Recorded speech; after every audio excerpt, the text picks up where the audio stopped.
500 people who are going to be sleeping in hotel rooms with their own bathroom, 3 meals a day, and access to all the support they are going to need to move out of homelessness in the future. So hugely beneficial. Christmas is a difficult time of year for this year, lots and lots of uncertainty. But we know that people experiencing 1 in 4 of them are likely to spend Christmas alone. So it's not just the bed and the meals, but the companionship and the support as well. Yeah, you've kind of hinted at it there that it's not just about these 2 weeks. It's also about improving their lot in the medium to long term. Jason, I know you're a nurse by trade, but you volunteer to help. So what do you do during this period? Okay, yeah, I volunteer as the healthcare manager, so that's alongside my team members of doctors, nurses, pharmacists and podiatrists, and we provide a range of health clinics throughout the week, and that can be focusing on people where they may just want to come and talk to us about any health problems they're having, through to any physical health problems such as skin problems, ear problems, through to a lot around mental health as well and emotional health. Right, so essentially they can get a physical and a mental MOT while they're in the hotel. Have you done it before this, Jason, or is this your first year? No, this is my 18th year volunteering. Well, fair enough. Well done on that. Well, on that basis, then, you're the perfect man to answer this. How many of the 500 that we're talking about, anecdotally each year, would you say take up the offer of these services, and how many are just happy to get their head down for a couple of weeks? Oh, it's a whole mixture. Initially, you find people just want to maybe just get some sleep, food, and generally just look after themselves, and then you'll think about accessing the healthcare service, the advice service, and we know that this year we will see a significant number of people, and some people may come along, it must be just 2 or 3 minutes, they just want to have the blood pressure checked. Other people, it's a full examination, and we may prescribe some medicines for treating a problem they've got. Do you see the same people coming round every year, Jason, or are people's lives changed by this initiative? Yeah, I mean, we do get some people who we do see every few years or possibly yearly, but the impact of crisis at Christmas has a huge impact on people's lives, and it does help them make that change of firstly having the confidence to access a service and get help, but then engage in crises all year round services, so that actually they go on a journey about looking at can they apply for benefits, can they apply for housing, how we can support them. So he's staying along people all the time, and for many people Christmas is the starting point of getting help and feeling that it's okay to ask for help. Yeah, sure. John, London's in Tier 4, we know that, so how difficult has it made the project this year then? What new protocols have you had to bring in? Well, the whole pandemic situation has made it very, very different to previous years, and certainly accommodating people in hotel rooms is something we haven't done before. But there was no way, right from the beginning, right in March, there was no way that this Christmas we could have people sleeping close to each other. So their safety, the safety of guests, the safety of our volunteers is absolutely paramount. But everything else stays the same: companionship, access to services, the sort of support that Jason's been talking about. And he talks about it so modestly, but those volunteers are absolutely heroic at this time of year. And people talk about this moment as being a time when they were able to, from the safety of somewhere to sleep and a meal and having got their health checks and so on, that they've been able to then see it as a turning point and move forward and get out of homelessness in the new year. I noticed that those who stay with you, I think, get a smartphone and an app to stay in touch. And I just wondered, John, how on earth is this financed? Is it from public donations? Is it from sponsorship? How do you work it? It is from public donations, and isn't it remarkable that the British public, when all of the things we're going through at the moment are still digging deep and supporting the sort of endeavours that we're talking about, and also from sponsorship. We've got a sponsorship for those phones, and of course, the isolation that people are feeling isn't actually helped when they're then stuck in a hotel room on their own. So the app on that mobile phone is absolutely critical, and it gives them access to support services, to entertainment. We've got volunteer befrienders on the end of the phone. So dealing with the isolation issue has been important, but this is all donated, and it's just amazing to me that people are so generous. Yeah, it's a brilliant thing you do, John. Thanks for coming on the programme. Thanks very much. John Sparks, Chief Executive of Crisis. Jason, just before you go, 18 years, it's an easy thing to say. That's a whopping amount of time to be helping people out. What first got you into this? What made you get in touch with Crisis and decide to help out? I'd heard of Crisis at Christmas, and I've always had an interest in homelessness, and I was off one Christmas, I can do something to make a difference. And there's a saying we have in our team of for every 1 hour of volunteering you give to Crisis, you get 7 hours back. And that's because of all what you learn, the knowledge, the skills, the people you work with. And so for me, it's just my team, it's a passion and a cause. It's strongly, we believe in that everybody should have right to somewhere to call home. We believe in Crisis as a charity and the amazing work he does all year round. And, that's one of our drivers, is knowing that we will make a difference in the hardest of times this year. We didn't expect to be able to do this, but we are, and we will do what we do safely and for the best things for our guests. Top man, thanks, Jason. Thank you. Cheers. Jason Warriner there, Volunteer Healthcare Manager for the charity Crisis. Right, it is 4:46. There are lots of really nice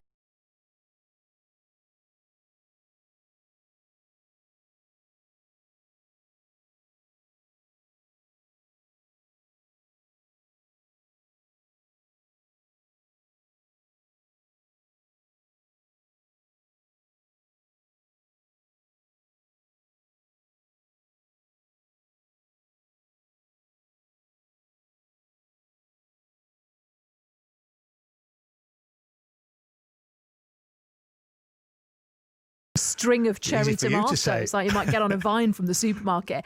No, look, they are lovely. I'm conscious, and us, you know that we would never turn this programme into just a whole load of us reading out texts that tell us how great we are, as tempting as that may be. And does say, I just came upstairs to spend time with you two instead of my kids. That is nice, and I see where you're coming from there as well, Anne. Thanks for your therapy, companionship, insight and education this year. I appreciate it so much. Wish you all the best this Christmas and beyond. Thank you, Anne. Yeah, thank you. And rest assured, I will read some more out as soon as I see them. 5058. Store them all up. And I'll need some tomorrow. Well, you can't have any tomorrow because I'm not here. Okay. We could store them up and we can kind of drip feed them through January, because that's when we'll probably need them, isn't it? You can text me some love tomorrow from your... I might do. I'll be halfway down a glass of mulled wine, probably. Fingers crossed, anyway. Now, I did promise you early in the programme that we were going to hear from Anthony Joshua, fresh from his knockout of Kubrat Pulev just over a week ago. He's now turned his attention to helping out amateur British boxing. He stepped in to help fund those clubs who've been hit really hard by the pandemic. He's donated a six-figure sum to the amateur boxing federations of England, Wales and Scotland, because it has been, as it has for many grassroots sports, a really tough year for grassroots boxing. Some clubs have been forced to shut throughout the pandemic. To make things worse, boxing was also left off last month's list of sports being bailed out by the government, which they said would give them extra struggles. Well, Anthony Joshua has been speaking to BBC sports editor Dan Rowe about his reasons for getting involved. So I'm a professional now, but I'm so close to grassroots sports. So I'm at JBC as we speak now. This is where I started off, and just tracking back to the days when these doors were open to the public. So now we've been shut down. I was actually reading an article that was done by the head of Repton Boxing Club, and it was just crazy to understand the kind of admin and the funds that go into keeping the gym open. It's not a lucrative business, amateur boxing, but it's one that turns out some of the greatest athletes that we've seen in terms of Great Britain, America, and worldwide, of some of the great champions. So when I was reading the article, it was just interesting that I saw that the government they'd done a great job with the furlough scheme, supporting the economy throughout this tough time, and also the 300 million that they put into sport. But then I looked at some of the things that they have done, and from the top was rugby, and from the bottom was dog racing, which is fine, and they had their reasons. But it was just interesting to see that there was no support for boxing and many other sports. Other sport, but boxing's close to me. So I saw that and I thought, oh my gosh, why is that? So I started trying to understand why that is, understanding the importance of grassroots boxing, which leads to international boxing that goes on to being Olympic champions for the country, giving the nation hope and prosperity, and then professional boxing. Professional boxing have done a great job to fight through this pandemic and put on shows, but it's like, I come from an amateur background, which helped me. It helps people in the community, so I've got a close tie to it. But those gyms have been struggling, and that's when I thought to myself, how can I try and help? And then I spoke to Rob McCracken, who's like the head of GB Boxing, and we teamed up with the federations of England, Scotland and Wales to put some money towards helping the grassroots gyms in Wales and Scotland and England, and also teamed up with some of my partners and sponsors to kind of support with training kit and many different things to hopefully help them through this period of the pandemic.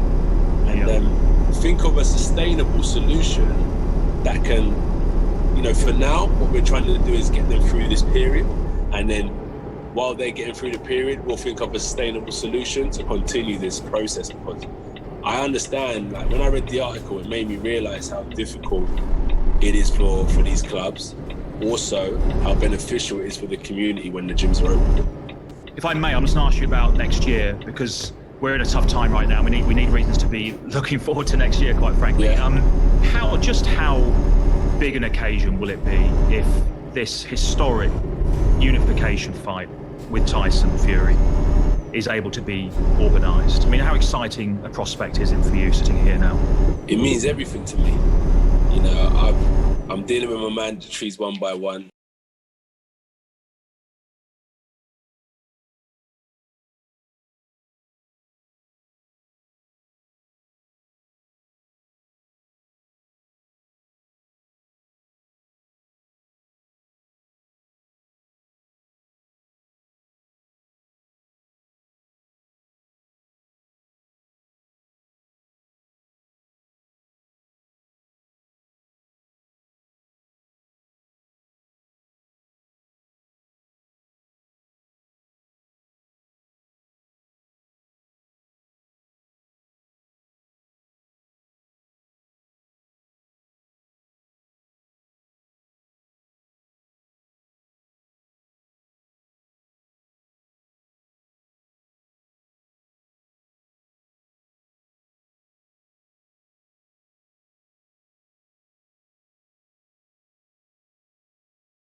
At the same time, I'm in a position now where I've gone to this mindset where it's like, I'm not dealing with anything other than Tyson Fury. I'm more interested in the fight as to where the fight is. And what we're trying to do is aim for sometime in June, sometime around there. So it's given us a bit of a window to hopefully assess the situation of what's happening with the pandemic.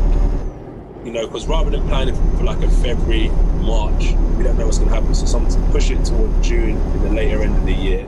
And hopefully that gives us a bit of time to plan for what's to happen in the future. How confident are you it will happen next year? Are you pretty certain now it will? I'm certain. I'm keen. I'm ready.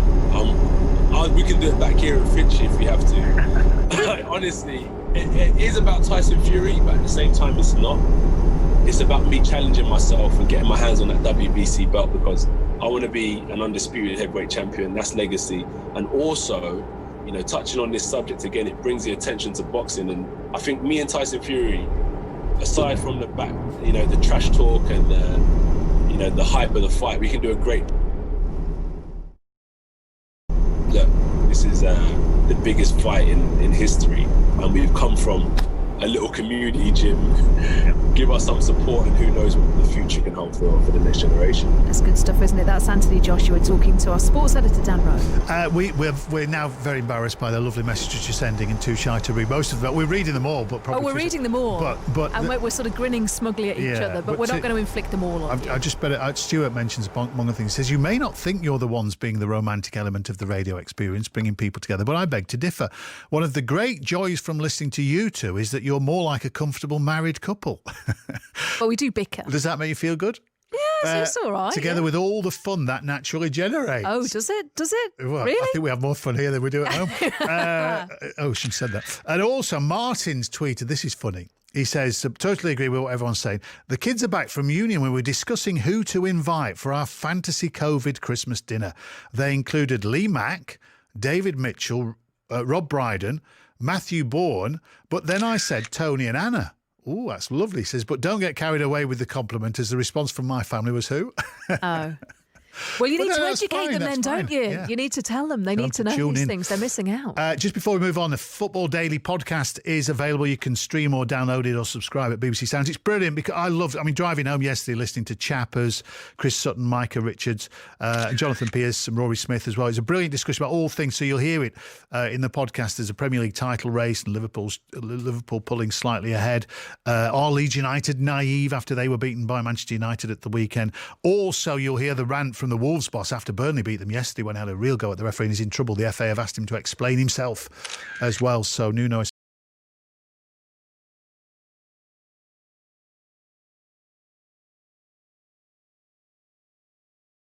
You are getting ready over the Christmas period, and I realise many aren't. I realise many people are going to be working, keeping the nation going, and we're enormously grateful to you. There are people like us, like many others, who will just be basically eating as many mince pies as possible. But you have others too, like Ben Blows, the Guinness World Record holding runner, who's going to run 31 marathons in 31 days as part of the Tom's Trust 31 Stars campaign to raise money for psychological and mental health care for children with brain tumours.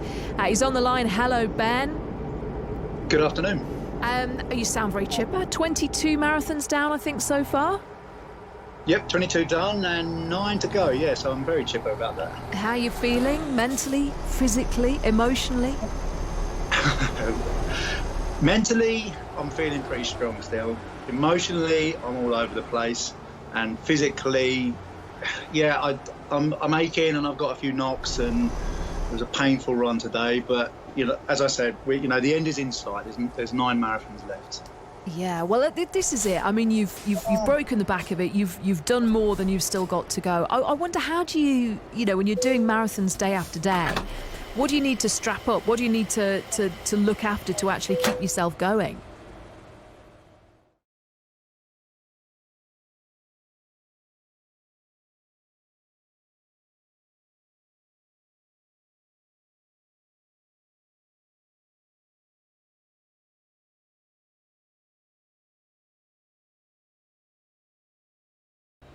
You know, the rest of me, I've prepared for this for 2 years, so it's not a fluke. The rest of me is in pretty good shape, and I do feel tired, and I'm still working as well. You know, I have a job and I work around running these marathons, so I don't get a great deal of time to sit down. At the moment, really in December, all I'm doing is either running, eating a lot of, sleeping, or At the moment, and as we mentioned, you're doing all of this in a really good cause as well. I am, yes. I'm doing this to raise some funds for the charity Tom's Trust. And just tell me very quickly a bit more about what they do, about how they help. So they're based at Cambridge, which is 10 miles up the road from where I live, and they're at Addenbrooke's Hospital there. They also work up in the northeast, but they help families, children and families of children suffering with brain tumours. I'm a friend of the couple who set it up. And I made a promise to him a few years ago that I would one day do something. You know, I'm a runner and I've been running competitively for the last 15 years. But I've always had this challenge in the back of my mind of trying to set the fastest time, which is what I'm trying to do. I'm trying to set the fastest ever time of 31 consecutive marathons. And I knew that when I was going to do it, there was only one charity I was going to do it for, and that was for Tom's Trust. Ben is brilliant. Good luck. Good luck with those 9 remaining marathons. That's Ben Blows. He's doing it for Tom's Trust, as he said. If you want to find out a bit more, if you have a look on Just Giving, search 31 Stars. Hang on, we're back after 5 o'clock. We've got a full 15 minutes to fill before sport take over.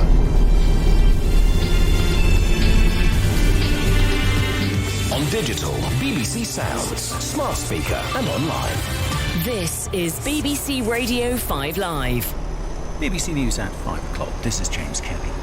EU officials are urging countries to lift their travel bans on the UK as lorries continue to stack up in Kent. The company behind the COVID vaccine being used in the UK says it's very likely to work against the new variant of the disease. A signed page from the original score of the soundtrack to The Snowman is to go under the hammer for charity. Hundreds of lorry drivers stranded in Kent are waiting to hear when France will allow freight to cross the Channel after the French closed their border to traffic from the UK. The ban, which was brought in due to fears about a new variant of coronavirus in England, is due to expire at midnight tonight. The two countries are trying to agree a way of travel resuming safely. Officials in Brussels have recommended that disruption should be kept to a minimum, as our Europe correspondent Kevin Connolly reports. The European Commission has told the 27 EU member states that non-essential travel to and from the UK should be discouraged. But it clearly wants to get travellers home for the holidays and also to get trucks and trade flowing again across the Channel between England and France. It suggests that travellers should be able to return to their home country or place of residence as long as they observe rules around testing and quarantine. When it comes to links between the EU and the UK, like the log-jammed route from Dover to Calais, it says quick-acting, rapid antigen...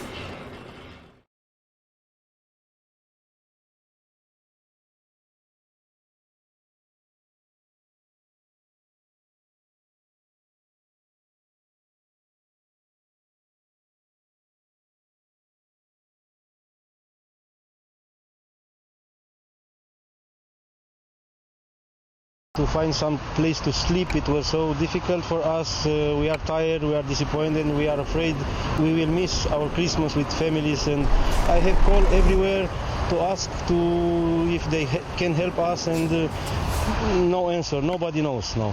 We have to wait. The chief executive of the German firm BioNTech, which worked with Pfizer to develop the coronavirus vaccine now being used in the UK, has said he's confident it will work against the new variant of the disease.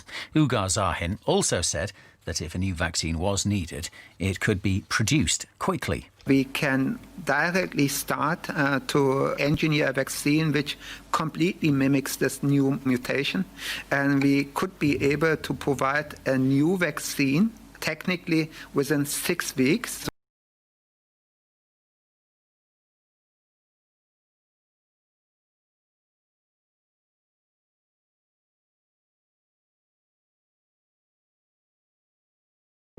It expires in 10 days' time. Speaking in Brussels on his way into a meeting to brief EU ambassadors, he said the talks were at a crucial moment. A man from Warrington has been sentenced to more than 14 years in prison for providing a drug smuggling service to gangs across Europe. A judge at Liverpool Crown Court described Thomas Mayer as an extremely important cog in the wheel of a sophisticated network. Here's our Home Affairs correspondent, Tom Simons. For 20 years, Thomas Mayer arranged shipments of drugs from Europe to the UK and Ireland, sending laundered cash in the opposite direction. During the lockdown, the National Crime Agency said he had carefully maintained social distancing, working from a modest house in Cheshire, the expensive cars parked on the drive, the only indication of his wealth. Mayer is the first high-level criminal to be convicted using messages from EncroChat, an encrypted phone network relied on by organised criminals and cracked open by French police in April. The first page of the original score of The Snowman is going to be sold at auction for charity in the new year. The framed page was donated by the composer, Howard Blake. Nicky Cardwell has more details. Howard Blake has written more than 650 works, including a piano concerto for the 30th birthday of Diana, Princess of Wales. But none will be as familiar as the score from The Snowman. The framed page has been signed by Blake and will be accompanied by a handwritten letter explaining the origins of the music. The score will be sold as part of an auction by the journalist's charity. Also up for grabs is a personalised oil painting by the artist Gail Graham, a piece by the British cartoonist Mag, and a ride in James Bond's car. Nicky Cardwell. In the city, the 100 share index closed up 37 points at 6,453. And the weather, it'll be cloudy and wet tonight for much of Wales and southern England. It'll be dry and clear further north, but there'll be some showers in the northwest. Lows of 10 Celsius in London, 9 in Cardiff, 4 in Belfast and 1 in Edinburgh. And that's the BBC News at 5:05. This is BBC Radio 5 Live on digital, BBC Sounds, smart speaker and online. Well, starting Kent with the M20, coastbound is still closed between junctions 10 and 12 for the parked up lorries. And coastbound, before you get to that now, between junctions 8 and 9, Operation Brock in place. So there is a contraflow, so traffic can at least use the motorway in both directions. Elsewhere, the M50 eastbound between junction 4 and junction 2 at Ledbury, because of a lorry fire, the road is closed. Traffic is stationary in the area because of that. The M42 southbound, there's an accident between junction 2 and junction 1 at Bromsgrove. It's closing 2 lanes and causing queues. Lincolnshire, the A180 westbound going towards the M180 junction 5 at Barnaby Top. They have moved the accident, but traffic is still queuing. The A46 Warwick bypass northbound at Warwick. Repair work means the main carriageway is closed. There is a diversion, but there are some long delays. The A40 towards London after Swakeleys roundabout, it's closed because of a spillage. Traffic there is queuing. And the A4 into Bristol, this is just repairs, closing 1 lane and causing some long queues. Michelle Dignan, 5 Live Travel. Thank you, Michelle. We're only here for 10 more minutes. Well, 9 actually, so you better fill your boots while you still can. Did I not say that we can't continually read out texts I think saying nice things? There have been loads and we've read every single one of them, thank you. But this one is the ultimate accolade, I would say, from Gaffers on Twitter. All right. Who says, love listening to both of you whilst having a cuppa after work. Both professional and unprofessional at the same time. Keep doing your thing. Is that a compliment? I think I'm going to take it as well. I'm going to choose to take it as well. Yeah. Thank you. Yeah, no, thank you for that. Right, it's nearly 7 minutes past 5. Kelly will be here very soon with the football, but we've got some stuff to talk about before that. BBC Sounds. Spend time with some extra... free continent in the world. Well, until now. It was Antarctica. But today, the Chilean army reported 36 cases at its Bernardo O'Higgins research station on the Antarctic Peninsula. We can speak now to Paula Molina, who is editor of a local radio station in Cooperativa in Santiago, which is the capital of Chile. Paula, thank you for taking the time to speak with us. So what do we know about these cases in Antarctica? Hi, Chloe. The Chilean army reported this Monday this outbreak of COVID-19 at the Bernardo O'Higgins base.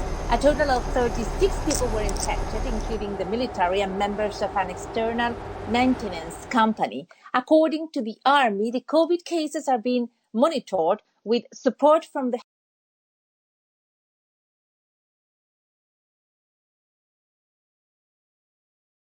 favorable and without complications. So this is what we know so far. This is happening in one of the oldest bases in Antarctica, the O'Higgins base, which was evacuated and sanitized and was inaugurated in 1948.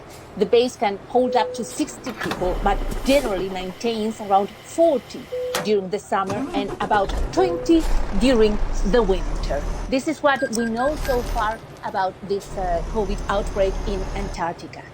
And is it clear if lots of people arrived with COVID, or is it thought that 1 or 2 people came and then infected everybody else? Chloe, according to the Chilean Navy, the outbreak arose on a ship, Sargento Aldea, which visited the Bernardo O'Higgins base between November 27th and December 10th. In that ship, 3 cases of COVID-19 were later detected. So this is what we know so far, but of course we need more answers and we have more questions about this. How easy is it to get all of those people who, I'm assuming some of them at least, were unwell, out of that research station? Well, so far, and according to the army, they are not. Their diagnosis is favorable. They have no complications, and Chilean army has a very strong operation in terms of going back and forth from Antarctica.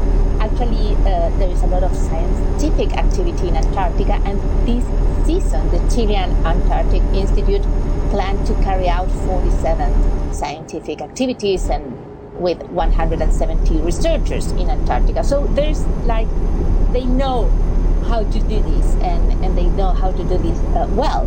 What I think is more a question is if the outbreak could have been, it was inevitable, if it could have been a stop or detected before or in advance. Is there a danger that this could have spread beyond the research station, or is it now felt that COVID has effectively left Antarctica? That's an excellent question, Chloe, and I think we don't know enough about this virus to answer that. But what we do know is that these bases are very isolated in the Antarctic landscape, and that all the people on that base was evacuated. But it's hard to say if there are other cases in Antarctica, or if we could totally roll out that. And what is the situation regarding COVID within Chile itself? Give us a sense of what it's like where you are in Santiago. Well, I am in Santiago, and we were expecting a summer where we could go out a little bit more, with a few less cases, but it hasn't been that way. We are back in lockdown. There is a lot of concern with the cases on the rise.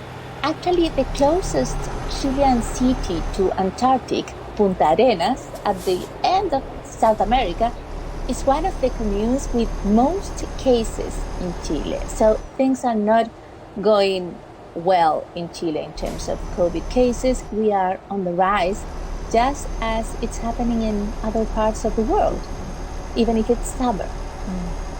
Listen, it's lovely to speak to you. Thank you so much for your time and telling us about that story. That is Paula Molina, who is editor of a local radio station, Cooperativa, in Santiago, in Chile.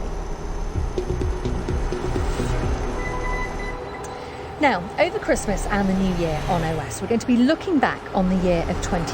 That most of us, well, we're just quite frankly going to remember it as a pandemic year. But it was a year ago in December when a Chinese doctor, Li Wenliang, at Wuhan Central Hospital, tried to warn fellow medics about a possible outbreak of a new disease. You may well remember the video that came out about that. But he was told to stop making false comments. Well, in January, the virus started to spread across the world. And of course, by March, the World Health Organization had declared a global pandemic. Dr. Li himself died in February whilst treating patients with the virus. Well, our China media analyst, Kerry Allen, has been a regular guest here on OS, telling us the story that's been playing out in China. I'm pleased to say she's back with us to have a good old look back on the year. Thanks for being with us, Kerry. Hey, Chloe. So remind us, if we go back a year, what are your recollections of those first reports coming out of China, coming out of Wuhan, of this mystery virus? Well, we didn't really hear anything in late December. I mean, bear in mind, actually, at that time, a lot of China specialists like myself were actually covering the Hong Kong protests, and that was a major story that lasted for a good 6 months. But it was only, I would say, around kind of mid-January when we started to hear that things were changing quite rapidly. I mean, early January, we heard that a few people were getting sick in Wuhan, but at that time, I mean, it's winter, people do get sick, and China does have huge populations, and Wuhan is a city of 11 million people, so it didn't seem like a big story at the time. And in fact, actually, the first interview I did on this was 16th of January, with you guys on OS, and even then it was a minor story. We didn't really think that it would be the situation we have today, a global pandemic. When did you get a sense from people, your contacts in China, that this was different, this was going to be a problem? Very, very quickly. I would say, within days after the 16th of January, I remember talking to friends out in Shanghai where I used to live and asking them, are you okay? I'm hearing of this spreading to other places. And I remember one of my friends saying to me, we can't buy masks.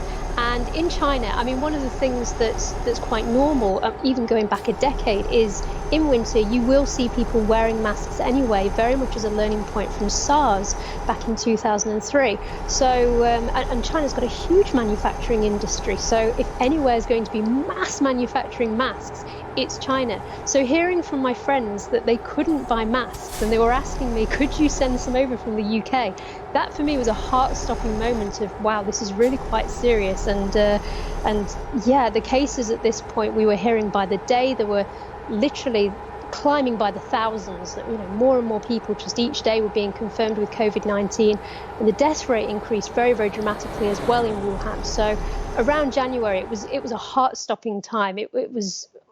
We hadn't seen anything like this ever. We didn't know what was going to happen. And let's talk about the response in Wuhan, because it was fast.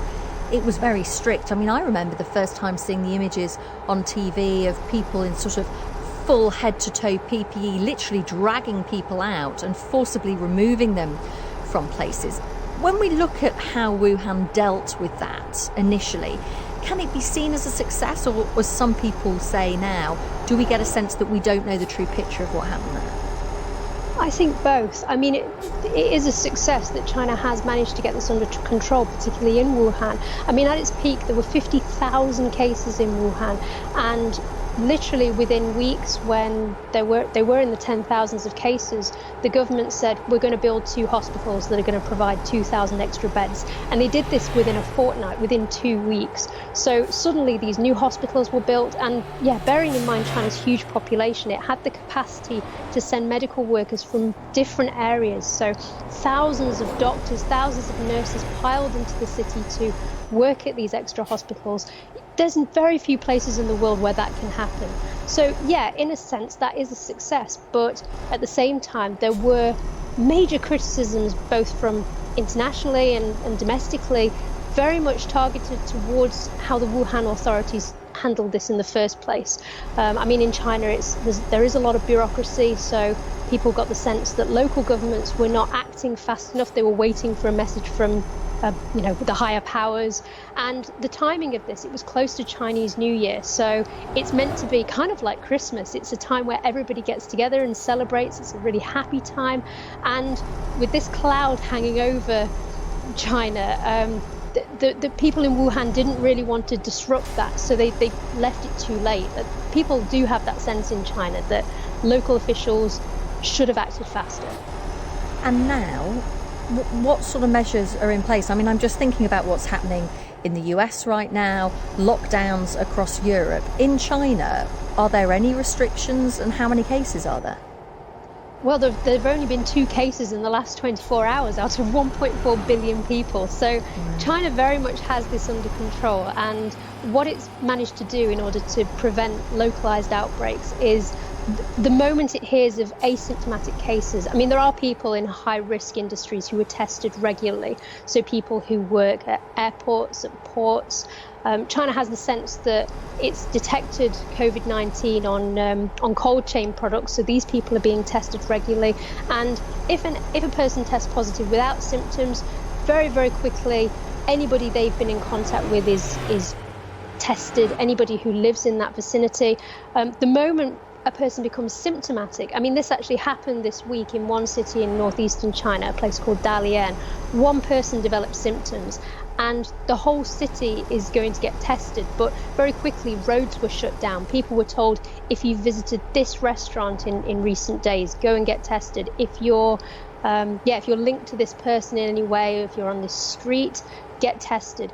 And a lot of people in China live in apartments in urban cities, and these are within kind of gated communities. So it's very, very easy to just quickly set up a barrier so that people can't go in and out. And locals provide food that kind of goes into apartment buildings. So there's a real sense of community spirit. It's not just that people go into strict lockdown. There's a whole system in place that makes sure that places can shut down, but that people can get the support they need so they can get food and they can get medicine. So some lessons can be learned by countries around the world from the way that China dealt with it. I mean, we often talk about the coverage in the Chinese media about things not being fully reported, not properly being reported, being delayed. Do you think anything has changed with the media and any level of transparency because of this pandemic? Yes, I do think so, yes. I think there have been some positives and I think there have been some negatives. So, I mean, because China has such a strict, enclosed media environment, there was one shared message that this virus is extremely serious. And people knew where to look as a result of that. So they knew to look at People's Daily, the government newspaper, they knew to watch CCTV for any updates. And, I mean, I've been looking at this since the beginning of the year. It's very clear that those same outlets are providing a message each day of whether a cases, whether a confirmed symptomatic cases, asymptomatic cases, suspected cases.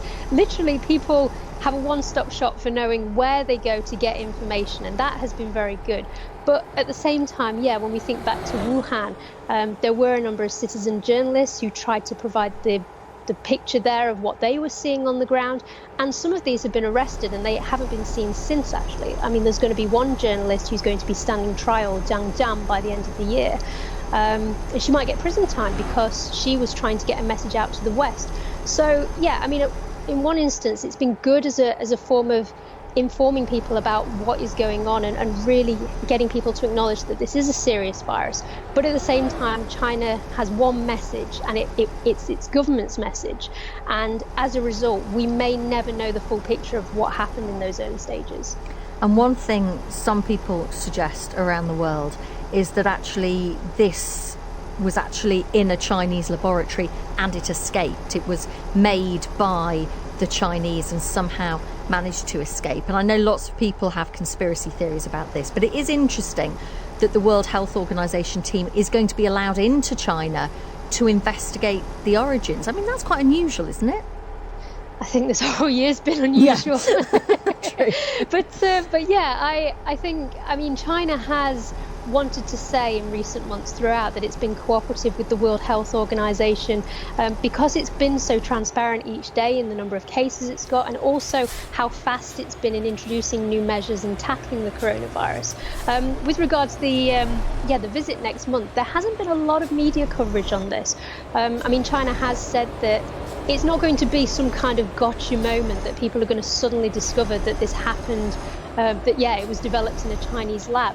And they've actually been highlighting where there have been media reports in other parts of the world, like Italy, suggesting that cases predated the discovery in Wuhan. So China's been saying, look, it's not us saying that, you know, it could have happened elsewhere. Even other countries' media are saying it could have been elsewhere before entering Wuhan. And because there have been new cases that have been detected linked to seafood and the cold chain, China's saying that's very possible that might be what happened here, that it might have been a seafood product. I mean, there were a number of cases in the very early stages that were linked to the Huanan seafood wholesale market. So China's saying it's entirely possible that might have been what's happened here. That, yeah, we heard the first case in Wuhan, but I mean, we still don't know a lot about this virus, and it might be that people misdiagnosed. They might have thought what they were seeing was a different strain of.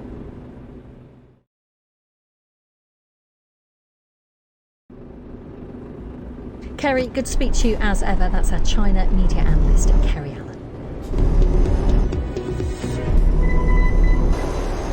This is OS on the BBC with me, Chloe Tilley. Let's take a look at some of the other stories being worked on in the BBC's newsrooms. A baby elephant that was struck by a motorbike whilst crossing a road in Thailand has survived after it was revived by an off-duty rescue worker. In a video that's gone viral, a man is seen giving two-handed compressions to the elephant lying on its side in the middle of a dark road. It is a remarkable video. It will cheer you up today if you're feeling a bit down. It's on the BBC website. It's incredible because the elephant stood up after around 10 minutes. Now, FIFA has lodged a criminal complaint against former President Seth Blatter over the finances of a museum in Zurich in Switzerland. It's the latest allegation of financial impropriety against Blatter, who resigned from his post as president in 2015 amid a corruption scandal. Blatter has always denied any wrongdoing. And organisers of the delayed Tokyo Olympic and Paralympic Games will spend $900 million on measures to stop the spread of coronavirus at next year's events. It could make the Tokyo Games the most expensive Summer Olympics in history. Now, let's talk about two stories in parallel about the UK and Europe. Both very important, both developing stories. There's the travel ban on UK arrivals to Europe over the new coronavirus variant. Nearly 3,000 lorries are waiting to cross from the south of England, according to local officials. Then, of course, the B word, Brexit. That's Britain exiting the European Union. The talks on how the UK and EU will trade in the future following Britain's exit from the bloc in January. I'm pleased to say the BBC's Kevin Connolly is in Brussels. He's following both of these stories and going to give us an update now. So, Kevin, let's talk about Brexit developments and some reasonably important ones in the last 10 minutes. I think that would be fair to say. We're hearing from an EU ambassador who's been at a briefing given by the EU chief negotiator Michel Barnier. He is giving a slightly mixed picture, saying that an awful lot of the agreement with the United Kingdom is essentially done, that it's pretty close in most areas, but that the issue of fisheries, to what extent EU fishing fleets should continue to have access to British waters, that remains a difficulty. And EU's terms, the UK is not making a generous enough offer to get that part of the agreement over the line. The UK, of course, would argue that the EU is asking for too much. Fisheries has been one of the big problems all along. It's not an important part of the economy, really, on either side of the dispute, either in the UK or in the EU, but in lots of countries.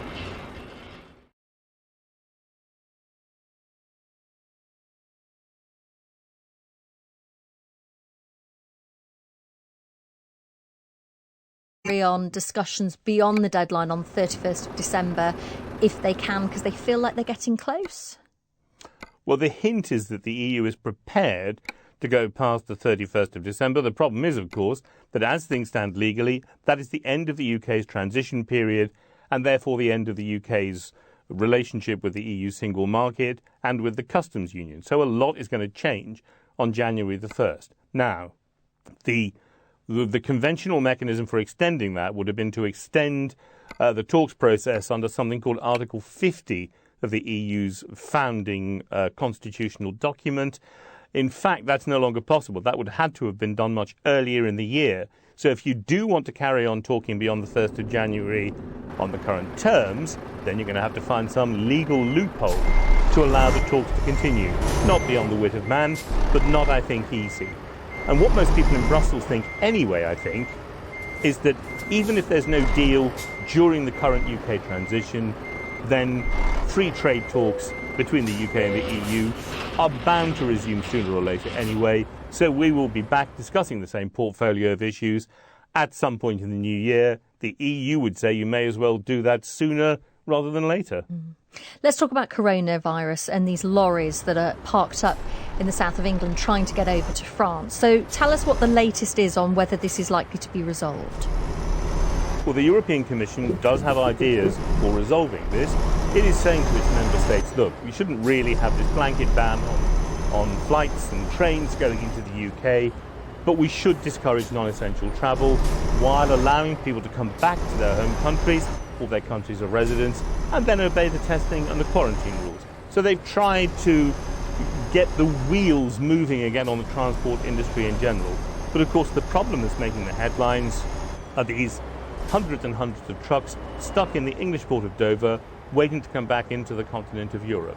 That dispute is not so much about the European Commission, it's more directly between England and France.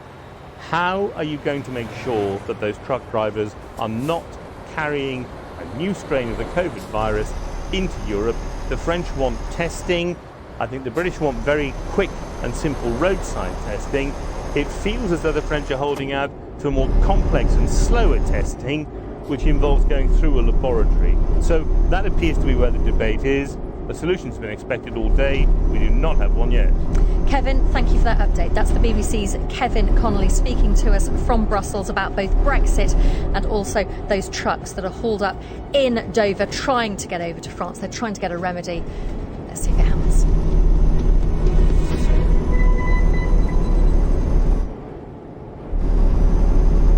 The This is the BBC World Service, where Zoe Cummins is exploring a new era of board games.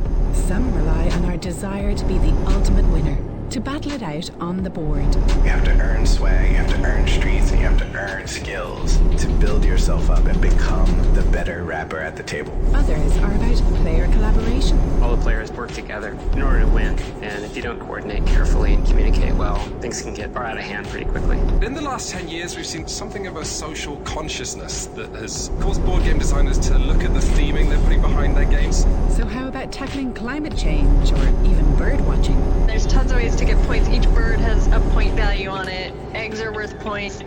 And can strategy learned by playing games change how we think in everyday life? You can build empathy and understanding about other people's perspectives. Board games, the politics of play, at bbcworldservice.com. Hello, welcome to OS on the BBC World Service. Chloe Tilley with you today. And as this year draws to a close, we're revisiting some of the many people and conversations we've had about the coronavirus pandemic. Today, we'll speak again to Shelley and Pam, two women in North America who told us about their struggles with loneliness during the first wave of the pandemic. They stayed in touch after the programme and have now formed a friendship. We'll check in with them after the news. BBC News with Neil Nunes. Reports say France will lift its ban on cross-channel transports at midnight local time. A formal announcement is expected later. The ban was imposed after a variant of the virus. The European Commission says disruption to freight should be kept to a minimum. The virus has spread to the last untouched continent, Antarctica. 36 cases have been reported from a Chilean army research station there. Russia has sanctioned several EU countries over what it calls their unacceptable measures following the poisoning of the opposition leader Alexei Navalny. The details aren't known, but reports from Berlin say Moscow has targeted German officials, among others. Britain and the EU are continuing efforts to agree a post-Brexit trade deal. Fisheries and fair competition remain the thorniest issues, with the EU's lead negotiator saying the talks are at a really crucial stage. There have been clashes between the police and opposition MPs in Ghana. The unrest began when the MPs were delivering a petition for a partial recount in the recent election, which then ended in a parliamentary stalemate. Turkey has been ordered to release a pro-Kurdish opposition leader held on terrorism charges for more than 4 years. The European Court of Human Rights in Turkey had violated Selahattin Demirtaş's rights under 6 different articles. The fourth election in 2 years is looking likely in Israel. The fractious government has failed to get its budget passed, and without one, Parliament will be automatically dissolved at midnight local time. And a giant iceberg that broke off Antarctica 3 years ago has started to splinter in the South Atlantic. Satellite pictures showed huge cracks in the ice mass and parts of it drifting away. BBC News. Hello, this is OS on the BBC. Welcome to the programme. Chloe Tilley with you today. Our journalist in the Philippines is going to be bringing us up to date with a story that's getting lots of traction on social media there. Video footage has emerged of an off-duty police officer arguing with his neighbour, a woman, and her adult son, before shooting them both dead at close range. We're going to get more on that story in the next 10 minutes here on OS. But let's talk some more about the blockade of traffic from the UK over fears of a new coronavirus variant. The latest from local officials in the county of Kent is that nearly 3,000 lorries are waiting there to make the short trip over the sea to France. They're stuck because France shut its UK border for 48 hours on Sunday after the UK suddenly toughened its own restrictions after a spike in cases. Well, as we were hearing, no resolution yet on a deal to get things moving again, although there is hope that that may well change. A little bit earlier on, I spoke to Sinisa, who is a Bosnian lorry driver who's been caught up in the chaos. I am here now at the A2 road. I was lucky to find a space at the small Esso service, so I have at least toilet and I fresh bread. But many of our colleagues, they are not that lucky. And how long have you been there? When did you arrive at the port of Dover to try and cross into France? I tried to reach across the France about yesterday early in the morning. They told me the all routes to France are closed, so I'm waiting basically from yesterday. And are you being given any information about when you might be able to cross over into France? We don't know anything.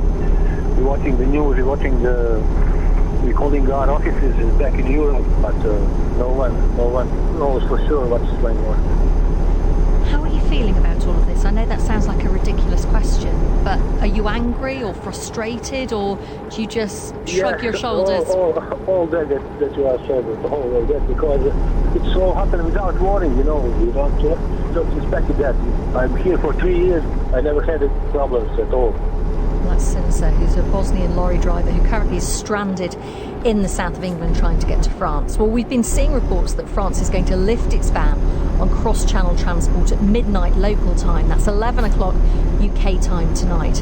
And I asked our international business correspondent Theo Leggett what he's been hearing. No official announcement as yet. The indications have been through the afternoon that both sides were working very hard to come to some sort of a compromise. It does look as though whatever compromise is reached will be to do with testing and how lorry drivers should be tested in order to let them back on the ferries. So here in Britain, the government favours so-called lateral flow testing, which can be done very quickly. It doesn't need to be done in a lab, but is not considered as reliable as the lab-based tests that are preferred in France. But bear in mind, even once traffic starts flowing again, according to the Road Haulage Association, there are at least 4,000 lorries currently trying to get back across the channel to Europe. They're stuck in Kent, in southeast England, but also elsewhere. And clearing that backlog as well won't be the work of a few moments. Food companies in the UK are saying, well, if this carries on, we're going to see shortages in the shops after Christmas. Supplies of certain kinds of fresh food, for example, citrus fruits, could get low. We also know that the car company Toyota is closing 2 of its factories for their regular Christmas closure because they're worried about parts. Because thousands of lorries, which would be going back across the channel, simply aren't moving. They're on a road to nowhere.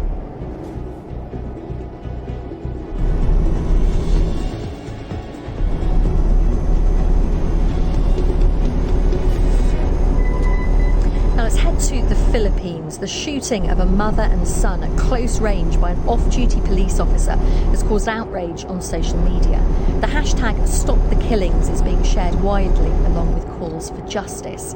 Well, video footage shows a policeman arguing with his neighbour, Sonia Gregorio, and her adult son, Frank, before abruptly shooting them both from close range. Well, let's speak now to Lian Buan, who is a journalist covering corruption and justice for the Rappler news website. She's normally reporting in Manila, but is currently in London. Lian, thank you for taking the time to speak with us. What do we know about this incident? Well, we know what we saw in the film, which is it's in broad daylight. It's shortly before evening at a province like beside the capital, Metro Manila, and the off-duty policeman being kind of provoked by the old woman, the mother, before shooting them close range. And then when the mother and son fell onto the ground, they shoot them once again. And the policeman surrendered himself to his colleagues at the police station and has been charged for 2 counts of murder. What are people saying about this? They're clearly outraged, but are they surprised within the context of violence that goes on in the country? Well, very sadly, we are rarely surprised by such violence because we've heard this all before. I think the difference with this situation now is it's been caught on film. So there's a visual of that kind of brutality, but this kind of brutality did not happen just now. It happened before, but we only heard about accounts and witness accounts, and now there's something on film. And now the conversation is, what if it had not been on film? What if it happened at nighttime? Then maybe the police can use their usual narrative of, oh, he fought back, she fought back, or he pointed the gun at me first. And you have the president telling his policemen that if they point a gun at you first, you shoot them and I'll protect you. So that's where the conversation is happening right now. And lots of people are blaming President Duterte for basically saying police officers and military can act with impunity. Is there a sense that public pressure would change that approach from the president? Well, we have seen kind of a certain change of tone with the president because he's nearing the end of his presidency. There's only 2 more years left, and he's kind of reached a pivotal moment in his presidency. And we were actually very surprised because when the president makes speeches, he doesn't read from a prepared speech. He always goes off track and speaks for about 2 to 3 hours. But that night when the video went viral and he had a public event, he just read from the speech and didn't say any more. So that was kind of an unusual behavior. But when he did speak the next day, he said that is an isolated incident, that the policeman was probably crazy, and that that crazy policeman wasn't part of the police force that he loves or the military that he loves and often so speaks fondly of. Leanne, thank you very much for speaking to us today. That's Leanne Bouan, who's a journalist covering corruption and justice for the Rappler news website.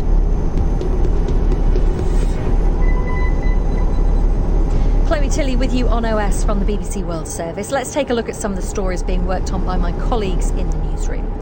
4 doctors working at a prison in the Afghan capital Kabul were killed by a car bomb today. Levels of violence in the country have remained high despite the start of negotiations between Afghan and Taliban officials. Dozens of militant attacks in the capital have left more than 100 people dead in the past 2 months. No group has taken responsibility for the bombing. Netflix has removed the actor Shia LaBeouf from its awards consideration page for his upcoming drama Pieces of a Woman. It comes after his ex-girlfriend, singer FKA Twigs, sued him for sexual and physical assault earlier this month. He denies all the allegations. And staying with Netflix, Tiger King star Joe Exotic is suing the United States in an effort to receive a presidential pardon from Donald Trump. The disgraced zookeeper claims he's been assaulted by prison guards. Now, over this holiday period here on OS, we're reflecting on some of the conversations we've had this year. We're returning to guests whose stories really struck us to find out how they're doing and, of course, how their stories have moved on. Something we may have all felt at some point this year is loneliness. And we discussed it earlier in the year with 2 women in the US and in Canada. Shelley is in New Orleans in Louisiana and Pam is in Manitoba. Let's remind you of what they told us back in May. I live here in New Orleans. I moved here so I could be near my daughter and 2 of my 6 grandchildren. I live alone. I've been isolating here at home since March 9th. It's been a while. It's been a while. How has that been? It's been very isolating. I think the thing... There was this innate loneliness, and a lot of those same feelings came back during this isolation period, a feeling like I had no one to talk to, no one was understanding my pain. So it's been extremely lonely and debilitating. Like the psychologist said, during this pandemic, there's a lot of grieving. Yes, there is a lot of grieving, I think. I live in Manitoba, way out in the middle of the prairies in Canada. My nearest neighbor is 3.5 miles away. I live on a farm. My husband died last year. After 36 years, having him came to my side, it was very debilitating learning how to be alone. I find it dreadful, to be honest. So when the pandemic came along, I really was already living by myself in isolation. It is quite depressing. I understand that. There are many long moments when I do cry a lot. I do think that our mental health collectively is going to suffer. Well, we called Pam and Shelley back again recently, and as you'll hear, after they spoke to us originally, they stayed in touch through social media, making friends from afar. Well, Nuala McGovern played them the excerpt we just heard and asked Pam what's changed since then. Not very much. The isolation, it really does take a toll, I think. I've moved since you spoke to me in May. I no longer live on the farm. I've moved up north in the province, and I live in a small town now. My sister lives here as well. We don't live together, but she's in the same town. I moved here because of that. But we're on lockdown all the time. We have a lot of COVID in the province, and so we're restricted, and we have to stay at home. And I find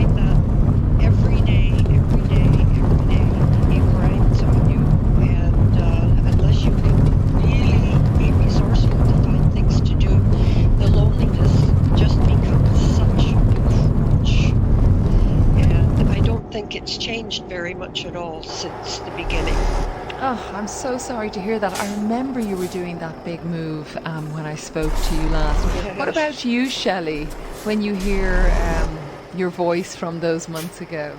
Well, I have to tell you that when I heard that, it brought a tear to my eye. You know, circumstances with the pandemic have changed.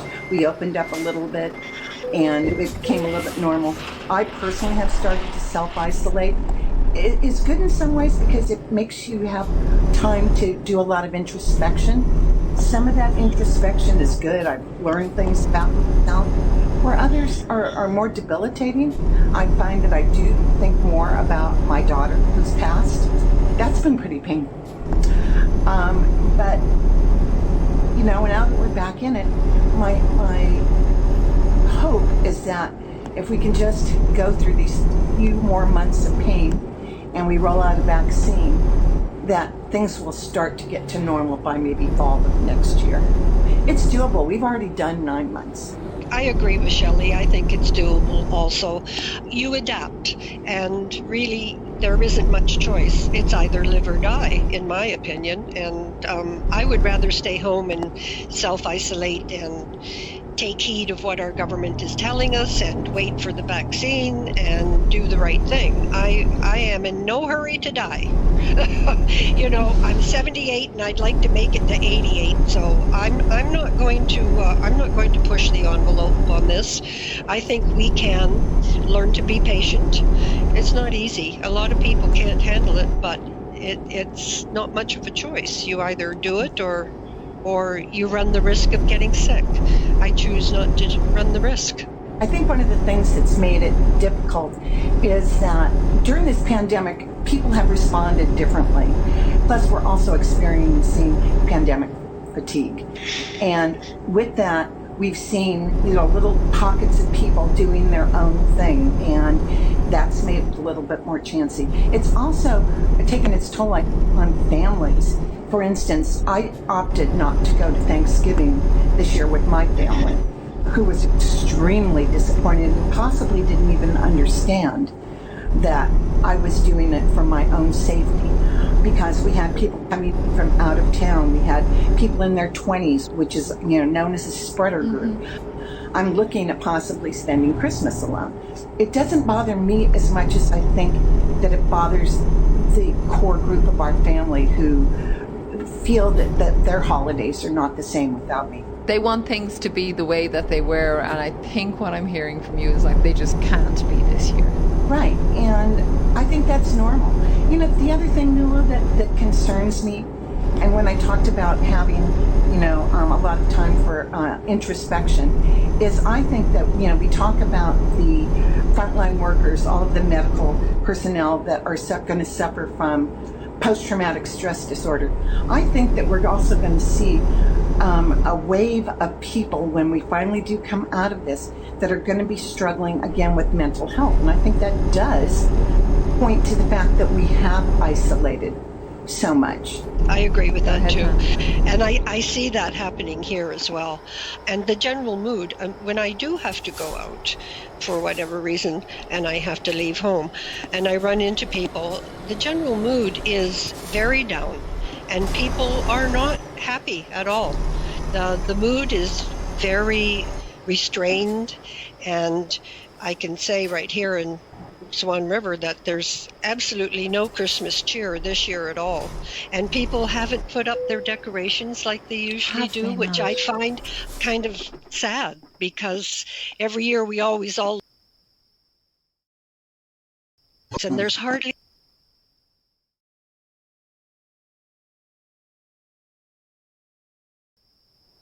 post-traumatic stress disorder type mental problems once the pandemic has passed. It's going to take a long time for reconstruction, say, after this. It's been very debilitating in many ways. I'm older. I've been through a lot in my life, and this isn't the first crisis I've ever faced, so I'm a little more not quite so strained by the mental end of it in that regard, but it's the loneliness and not being able to have personal contact with people. It's nice, you can talk on the phone and et cetera, but makes a great difference when you can actually be in that person's company and see them face to face and receive a hug or give a hug. And we can't do that anymore. And I think personal contact is like little babies in an orphanage. If they don't get personal contact, they don't thrive. And I don't think we're thriving anymore. I think that's a really good word, actually, Pam, now that you say it, that thriving. And I think I've seen that with people, that they are getting by, but they're not going from strength to strength, which I think really the word thriving sums up. And, you know, Shelley, I remember with you, you were missing human touch, especially hugs from your grandchildren. Have there been any hugs so far? There were. We kind of formed our own pod for a while. Kids were at home and they were doing homeschooling. I felt safe that I could go there and I could hug. The first time I went and saw them, I think they thought I'd lost my mind. I just kept hugging them and hugging them. And, I'll tell you, that's not a thing they do with great regularity. We did that for a long time. And then again, about a month ago, I started to not see them. I did see them briefly last Saturday. I wore a mask, I social distanced. But it's, as Pam said, it's not the same. It's not that human touch. And, you know, if you're a touchy person like me, that takes its toll. Yeah, very difficult. I'm a touchy person too. I miss the human contact very, very much. My sister and I managed to get out and go for a walk when the weather's decent, but we don't hug because you just don't know. For example, my niece, my sister's daughter, she's had COVID twice. This last time, really? About a month ago. Yes, she had it back in February of this year, and then she had it again just last month. And she was dreadfully, dreadfully ill. She's recovering, but she was a fanatic about washing her hands, disinfecting, wearing her mask, social distancing, not going out